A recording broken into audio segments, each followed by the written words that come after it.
Hey Geek, so I got a really special episode today. Thanks to my friend for providing this. As anybody who knows, this is the classic, legendary Commodore 64. You see that there? There's the keyboard, C64.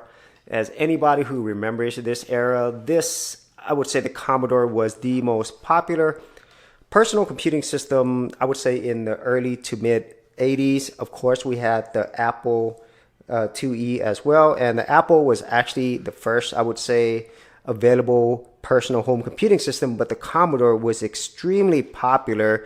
And my friend introduced me to this. And this was actually my first introduction to the whole world of computing. And man, this definitely has some wear and tear, but still great. Missing a keyboard here, but overall still in wonderful quality. And not only that, but we also have this right here, a floppy disk drive. So for any of you who are probably not familiar with this is how we stored data back in the day. We don't actually have a real floppy disk drive, and this was huge, massive, and heavy. And well, if you had this, then it was something special, because back then having a personal computer was not something that was common. And well, my friend had it, and eventually I actually got a Commodore 128. But I think for anybody who loves computing, even loves gaming, the Commodore 64 is the granddaddy of them all. And in terms of gaming, the games that we played on his system were Bruce Lee and Kung Fu Master. And anybody who remembers those games will fondly remember Bruce Lee, at least I did. And then Kung Fu Master was a port of IRM's arcade game, and I think it was really great at that time. And in terms of using this computer, it used basic programming. And so for anybody who knows what that is, a lot of people got their start with basic programming. And I can't tell you how happy and excited I am to have this.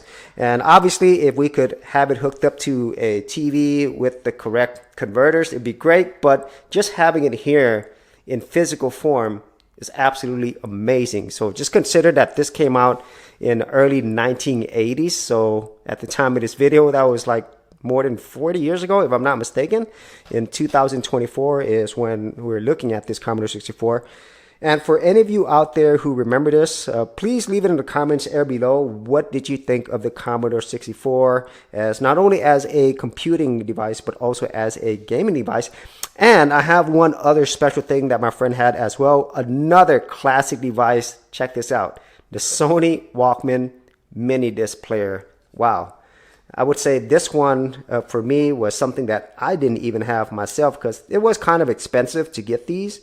But the Sony Walkman really revolutionized the whole era of portable music, specifically with their original Sony Walkman tape players. And so what we have right here is Commodore 64, keyboard, floppy disk drive, and a Sony Walkman to go along with that. So if you actually had any thoughts on this, or any of your own classic computing or gaming peripherals, be sure to leave in the comments area below, and I'll see you on another episode. For serious YouTubers, check out TubeBuddy, the premier tool news at geekoutdoors.com. Get more done today by checking out the affiliate link in the description area below.